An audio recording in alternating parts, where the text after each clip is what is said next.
Jour 143 du défi pour être coopérateur en mode 6 mois. Aujourd'hui, ça a été une journée positive. Euh, j'ai coché tout ce que j'avais à faire là, toute ma to-do, j'ai tout fait. J'ai pas fait de vidéo hier parce que vraiment ce week-end j'étais dehors et bah j'ai pris du repos, hein, j'ai récupéré. Maintenant, aujourd'hui, il s'est passé un truc, c'est-à-dire que j'ai bossé depuis ce matin. Je fais que bosser, voilà. Je suis en train de bosser pour l'agence de mon coach. À côté de ça, j'essaie de me donner un nouveau personal branding. Donc j'ai écrit mon premier réel vitrine pour mon compte Instagram. Et aussi j'ai fait un audit pour un client, un audit offert pour obtenir mon client. Le souci c'est qu'il y a une semaine, ce client-là m'avait demandé un audit. Il m'avait même pas demandé un audit comme ça offert. Il m'avait dit est-ce que tu es capable de faire un audit, tu factures combien? Moi je lui ai dit bon, je facture ça gratuit. En revanche derrière, voilà quoi, mais l'audit je suis prêt à le faire gratuitement. Mais je lui ai dit par contre là je peux pas le faire tout de suite parce que j'ai pas le temps, j'ai du boulot. Et du coup, ça fait que j'allais tourner l'audit. Vraiment, j'avais fait mon brouillon, j'allais tourner l'audit. Et là, la cliente m'envoie un message.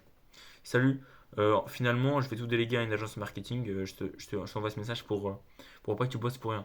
Donc, moi, je reçois ce message, je suis en mode merde. Je tourne quand même l'audit, j'envoie quand même, malgré tout. Toujours donner de la valeur.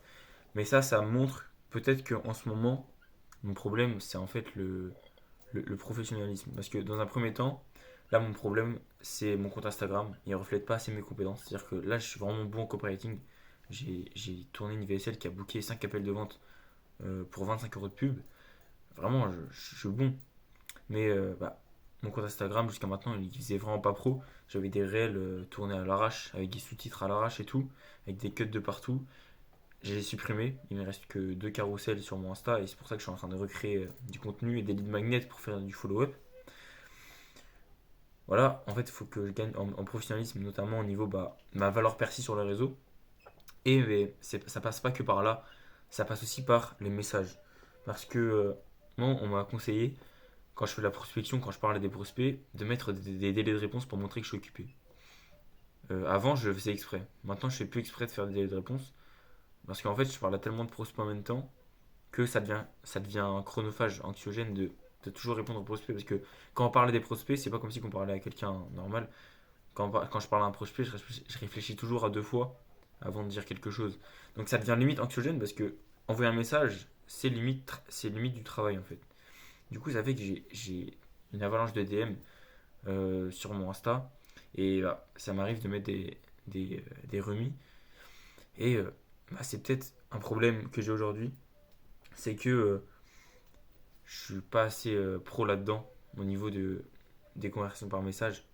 Le délai d'une semaine que j'ai mis à une personne pour un audit, peut-être que si j'aurais fait ça 2 jours avant, même peut-être quelques heures avant, peut-être pas quelques heures, mais peut-être que si j'aurais été plus rapide à faire l'audit, peut-être qu'elle serait pas tournée vers une agence de marketing, peut-être que j'aurais booké un call avec parce que c'était clairement un prospect qualifié et elle me demandait littéralement mes prix en DM. Et vraiment, heureusement que je fais cette vidéo parce que ça me permet de remettre en question. Et maintenant, je sais que je dois être plus pro à ce niveau-là. Mais voilà, pour faire le point là, vraiment, en ce moment, ce qui me manque, c'est du détail. Parce que tout ça, euh, ça reste des actions largement atteignables. Et j'ai fait le plus dur. J'ai acquis des compétences en copywriting. Et j'ai appris à mieux me vendre. J'ai pas encore fait de close, donc je peux pas me dire officiellement que je sais vendre vraiment 100%. Mais d'après mon coach closing, j'ai les compétences. Donc j'ai fait le plus dur, j'ai acquis les compétences. Maintenant, il faut que les gens perçoivent mes compétences. Et ça passe par des actions comme ça. Donc je te laisse un peu le rush en ce moment. Mais dans 1 ou 2 semaines, j'aurai un cadre, un meilleur cadre pour des raisons personnelles. En fait, je vais être plus souvent chez moi. C'est être plus carré tout ça. Parce qu'honnêtement, au niveau organisation, ma chambre, c'est le bordel. Ça fait 2 jours que j'ai pas dormi chez moi. C'est peut-être aussi pour ça que je suis pas ultra pro. Mais on va régler ça. Donc à demain, mec.